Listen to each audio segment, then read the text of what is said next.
Good evening, folks. I hope you all brought your laughing gear with you tonight. I'm your comedian for the night, the Lovely Lana. Laughing Lana, as my friends call me. No, you don't want to hear what my enemies call me. So good of you all to come out on Christmas Eve to see my show. So what is it with Santa Clauses at this time of the year? I had to fight my way past 6 of them just to get here this evening. They're like their own little red army, marching out to take over the world. I mean, seriously, you've got parents trying to keep up this facade that there really is a big fat guy who lives in the snow at the end of the world and gives out presents every year. You think it'd be a bit of a giveaway when their kids come across a different one on every street corner. I mean, is it meant to be like Batman? You can keep changing the actor because they all look the same in the outfit? Because, believe you me, I'd rather find George Clooney under there than Adam West. You know, folks, I don't like to admit it, but I was a Santa Claus once. No, seriously, I was a female Santa. I went to the agency for a comedy gig, and they said, "Nothing going, Lana, but guess what? They're short a Santa at the local shopping centre." You know me, folks, looming large in the Christmas spirit, I thought, why not? It'll be fun. Worst mistake of my life. I mean, it's the middle of summer here, and they squeeze you into this padded suit of what has to be the hottest and roughest material ever made. I was chafed all over getting into the thing. I had heat stroke within 5 minutes, and I won't even tell you about the beard. As I walked down the road towards a shopping centre, I kept passing all these other Santas in the street who'd collapsed on the ground from heat exhaustion. Seriously, folks, I'm not kidding here. It was a nightmare. All I could think was come Christmas Day, there'd be dead Santas everywhere.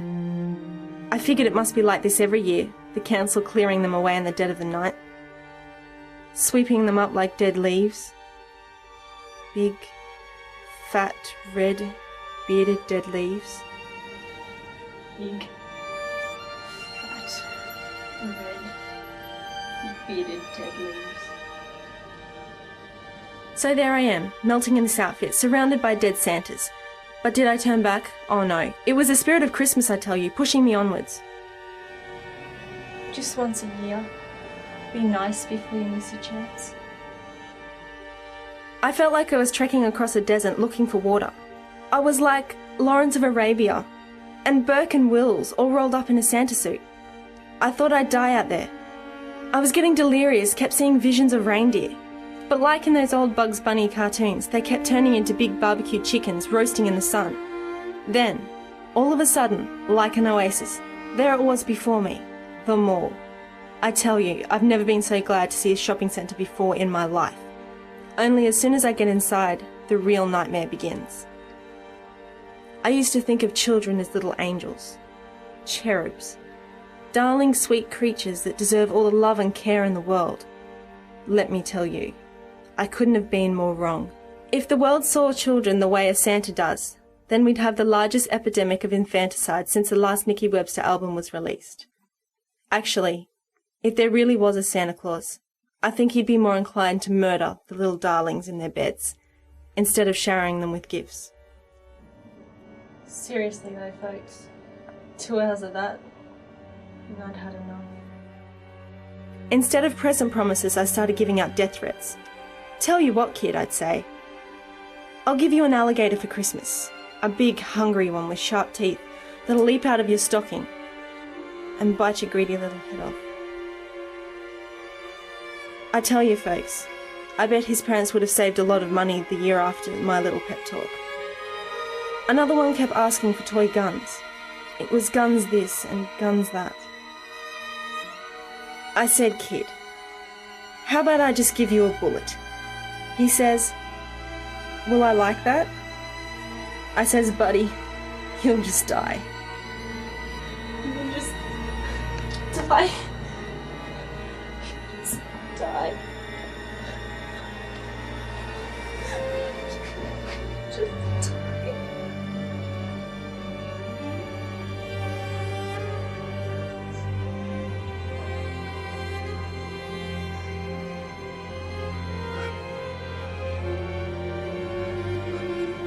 Folks, please die. Please die.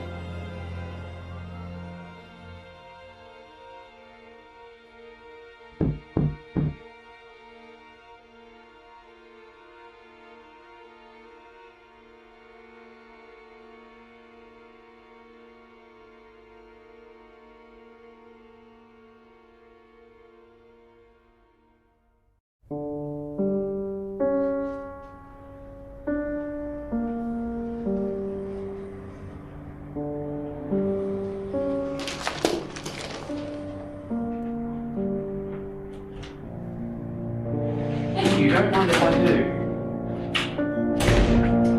Oh, lovely place you have here. I brought you a present. What is it? A rubber chicken. The rubber chicken.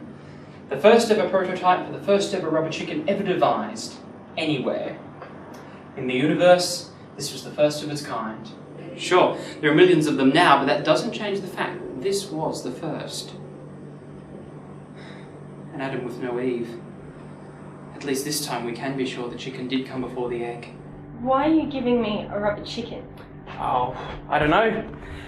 In your line of work, I would have thought it would be quite useful.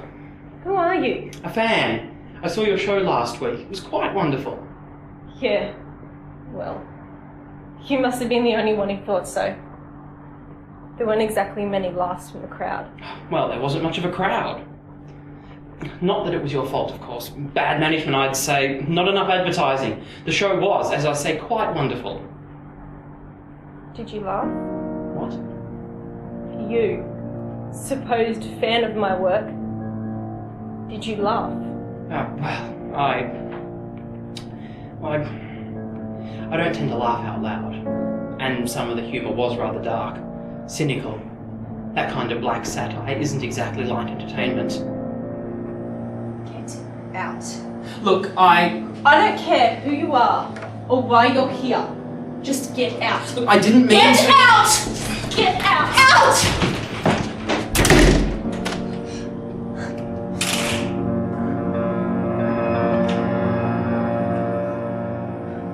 Lana, please, I only came because I didn't want you to die.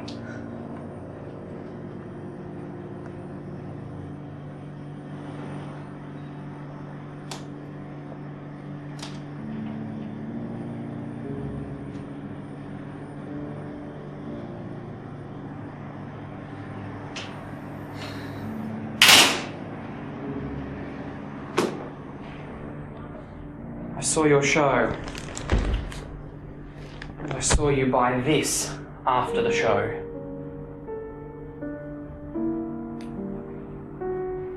You seemed as though you wore a clown's mask to cover up the sadness underneath. I've done that myself sometimes. Nothing works. Nothing ever works. I'm just tired of doing it. Nobody would care. Nobody would miss me anyway. I'd care. I'd miss you. You don't even know me. Look, I came because I care. I came because I don't want you to die. Lana, please, reconsider. All I ever do is reconsider. I hold on. I hope that things will get better. They don't. They won't. This is all there is. And if this is all there is, I won't stand for it. There's more than this, and you know that. I don't know anything. There's a bitterness in your work, a cynicism, but there's also a sense of love, a sense of longing, a sense of searching for something that's out of the ordinary, out of the meaningless trash of everyday society. It's looking for something that can't be denied or derided or sneered at or polluted. Lana, your work is the greatest work of all, because in it you are searching for something better. There is nothing better. I've seen it all. I've played in sleazy clubs and dirty bars. I've gone from city to the outback and back again. It's the same. Everywhere. People who don't care, who don't laugh. Bitter. Eating monsters. That just sit and watch. All I want to do is make people laugh. All I want to do is make people happy. Lana, please. I'm not going to say that everything is all right. I'm not going to say that everything will be all right. Some things just can't be fixed. But you're fighting a battle. Planting seeds of laughter everywhere you go. A laugh here, a grin there, a chuckle there. Your life's work does mean something. I think you're just trying to make me feel better. I don't think anything can make me feel better. I feel empty. I just want it to stop. Imagine if you can, a monster older than time itself. A black thing, this creature, foul and rancid in every way. A cancer that destroys everything it touches. This monster has eaten billions of souls, sucked life from countless worlds. It is death, pestilence, every nightmare you've ever had, the purest and darkest despair you'll ever know. Imagine this beast, its hunger never sated, making its way across the dark and cold spaces that exist between the stars, looking for a new world to feast upon. Seeing a world, a glowing jewel in the sky of night. This world. It sees this world, and it comes in to feed. It's never been defeated, but as this monster prepares to feast upon the inhabitants of Earth, it feels something different, something it has never felt before. It feels pain. It shakes the sensation away, moves in to feed once more, but again, pain. It wonders what can possibly be causing it this agony. It looks closer, and it sees. What does it see? In a small club, a man is telling a joke. It isn't even the world's greatest joke. It isn't even a good one. But his audience chuckles good-humouredly. And with every chuckle, the creature knows pain. On the plains of Africa, a witch doctor is amusing a group of small children with a story about a monkey. The children titter amongst themselves, and every time they do so, the creature feels pain. And in Australia, a comedienne tells her amusing stories to a half-empty club. They find the act funny, they laugh, and the creature knows agony. Again, the creature tries to get close enough to feed, but the tinkle of 1,000 laughs from 1,000 voices echoes up from a world below, and the beast that has never been defeated knows that in this struggle it cannot win. But it's still out there, waiting in the depths of space. But it can't come near. You're part of a sacred order, Lana, part of Earth's last line of defense, and it cannot afford to lose you. Not good enough. Maybe you're right. But then again, maybe not. Maybe there is some magic incantation that will drive your despair away. Maybe there are some magic words that will make everything better. Now, what could it possibly... Aha, that's it! I don't know why I didn't think of it sooner. The magic words that will make it all better. Rubber chicken.